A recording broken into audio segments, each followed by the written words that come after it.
about the standards, and the only time they could come was during my planning period, but then they wanted shots of me teaching, so I pulled in some student council kids and we did a fake lesson for news night to use in their story. And my student council kiddos, they were happy to oblige. So that process started, and we were just kind of thrown together. And I had never had a class before on how to write standards for the state. So we all just kind of figured it out as we went along. And we ended up deciding that we could encapsulate all of language arts in just 8 standards, 8 overarching standards. There'd be more specific objectives underneath each one. And we kind of started calling them 8 is great. 8 is great, that's our motto. So what I've prepared for you all today is a little PowerPoint where I've connected those 8 standards to a favorite video game of mine, and I don't know who in the audience here is going to connect to it, but hopefully you'll enjoy.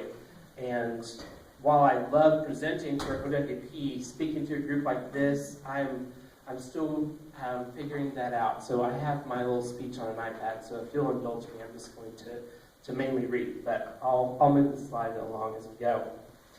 I was raised in a house that valued reading. My parents read to me before bed each night, and once I was old enough, I started reading books on my own. Ramona Quimby, Encyclopedia Brown, The Boxcar Children. Part of this was because I was a nerd, but it was also because I was required to read a book each week in my elementary school's reading program, Harmony Public Schools in southeastern Oklahoma. And so that started in 3rd grade, on into 4th grade. And then my family moved for the end of 4th grade. At my new school, which I'm going to let that school remain nameless, we weren't required to read as many books. On my own, I did discover Bill Pete and The Wingding Dilly. Still remember that book. I discovered Mrs. Frisbee and the Rats of Nim. But in 5th grade, my interest in reading started to fade. And around that same time, my parents finally agreed to let me own a video game system.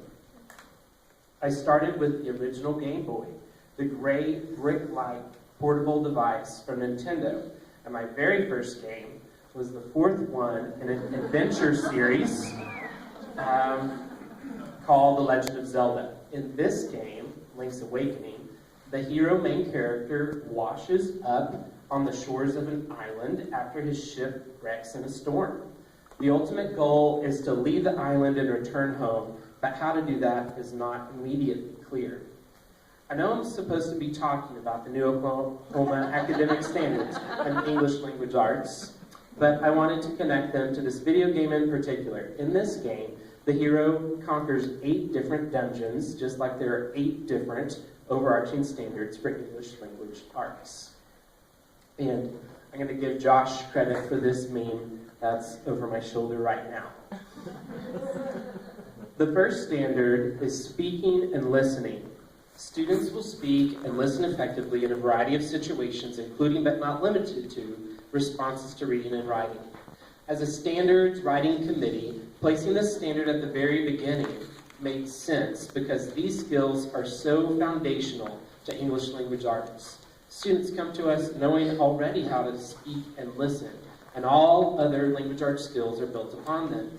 We no longer wanted speaking and listening tucked away at the end of the standards like they were in PATS. In Link's Awakening, Link receives his shield at the very beginning of the game. He can use it to deflect enemy attacks and to push some enemies out of the way. Where would a hero be without a shield?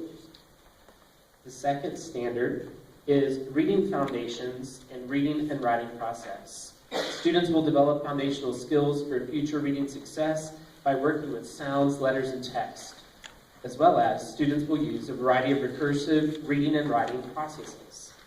When the standards were still in draft mode, we received feedback from some teachers that the word recursive was too confusing and therefore should be removed or replaced. After discussion, we, as a standards team, stood firm in our choice of this word, which encapsulates the messy, nonlinear processes in which readers and writers engage. Rarely does a piece of writing go through the stages of the writing process in a linear fashion. Instead, it moves about from phase to phase as the piece grows and changes.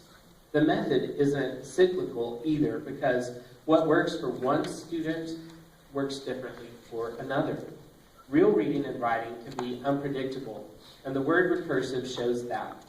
In Link's Awakening, out of all of his items Link uses on his adventure, his sword is most closely aligned with this idea of recursiveness. When he first obtains his sword on the beach, he can use it to poke or stab enemies. But as he progresses throughout the game,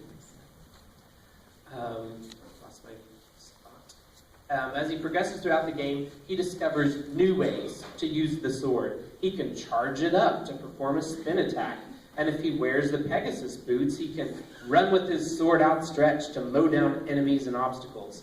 Each scenario offers Link a chance to use his sword in a different way to reach his goal. The third standard is critical reading and critical writing. Students will apply thinking skills to reading and writing. This is the meat and potatoes standard for me.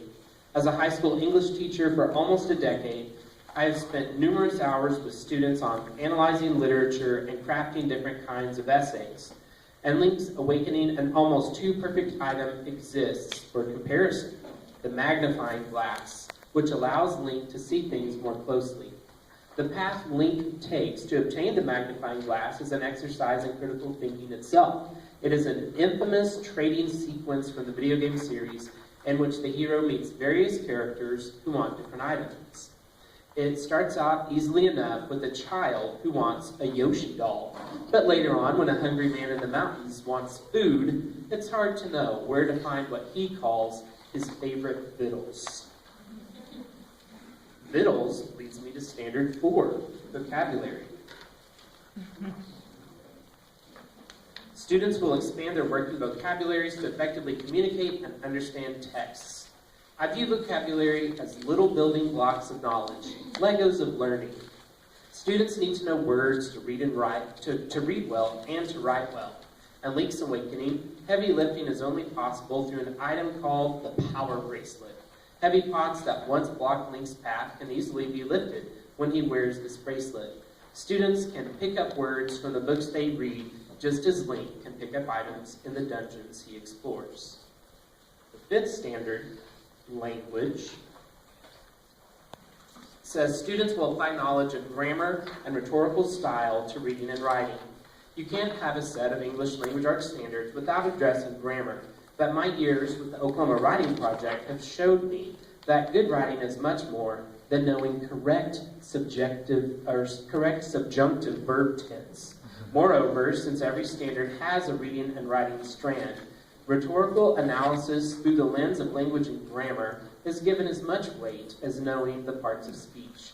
Ultimately, a grasp of grammar, whether used to evaluate writing or to craft grammatically correct sentences, demonstrates an understanding of the connections of words, phrases, clauses, and sentences. In Link's Awakening, the hero uses an item called the hook shot, a rod with an extendable chain with a sharp point to retrieve far-off items and traverse long distances. Link makes connections with the hook shot, just as we use language in English to connect words into sentences, sentences into paragraphs, and paragraphs into essays. Next is Standard 6, research. Students will engage in inquiry to acquire, refine, and share knowledge.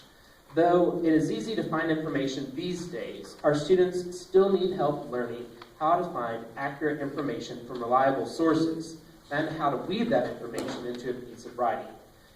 Good research takes time, and the best source is rarely the first hit on Google. The parallel to research in Link's Awakening is the shovel. With the shovel, Link can dig up hearts to refill his health meter. He can also dig up rupees to fill his wallet. If he's lucky, he might even find a secret seashell, but he has to carefully evaluate his surroundings to know if he should dig. Research means digging deeper, shoveling through sources, perhaps getting a little messy in the process. And I do have a quick little example of research that I used in elementary school playing this video game. I was at my parents' house on Wednesday, and I found my player's guide of Link's Awakening. It gave me all the answers that I needed. I didn't acquire this player's guide until much later, and I'm going to tell a really embarrassing story on myself, and I have to go back just real quick. So, playing this game on my own when I was 12 years old, I knew that I probably needed to get to the beach to find out what was going on there. I didn't know at the time the sword was waiting for me. This enemy with its spikes was blocking the way. And I kept using my shield on that enemy to kind of flick it or move it away. And it would move. And so I would just charge into it, and I would lose health points, and I died multiple times just trying to get past it, just trying to bulldog my way through. I didn't realize that, initially I didn't realize if I pressed and held the shield button, that Link would hold his shield in front, and he could then push that enemy out of the way. So that's one of the more memorable things of any video game I've ever played, because I kept trying and trying so many times to figure out how to get past it. So I think that speaks to that recursive element. So using this player's guide was fun, but it took away the power of that experiential research that I could have figured out on my own. Also, there's another thing about this game that I'll have to tell you real quick. This shovel is purchased from this little item shopkeeper, and if you walk around him quickly enough, he'll get confused and he'll follow you, and you can quickly sneak out of the store. But the consequence in that game is, for the rest of the game, every character will refer to you as thief instead of your name. And if you ever return to that store, the shopkeeper straight up kills you. So there's a risk. And I did it just to see if it would happen according to what the player's guide said. It actually indeed did. Okay. All right, so let's get back to the 7th standard now. The 7th standard, multimodal literacies, is the newest sounding one. Students will acquire, refine, and share knowledge through a variety of written, oral, visual, digital, nonverbal, and interactive texts. In our ever-changing 21st century world, students encounter arguments in more than traditional text.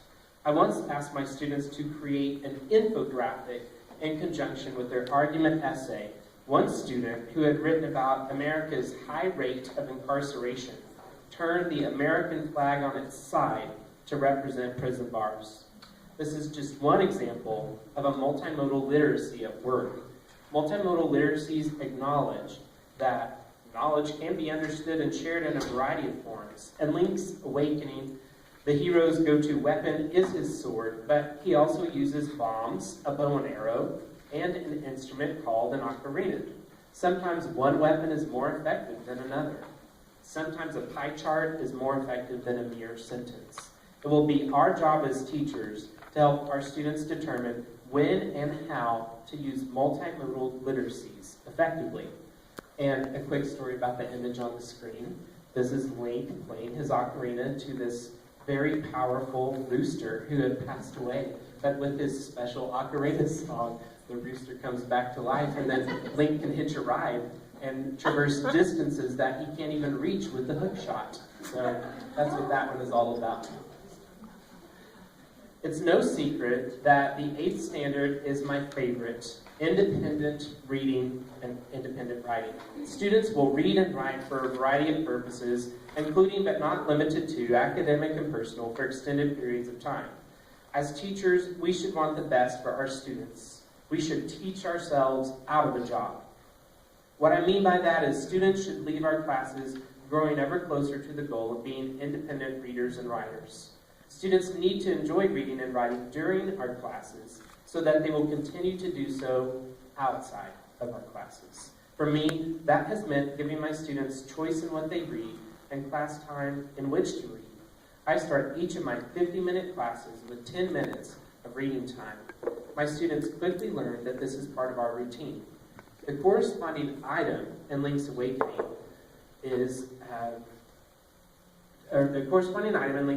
to ever-growing independence is the heart container, which increases Link's health meter.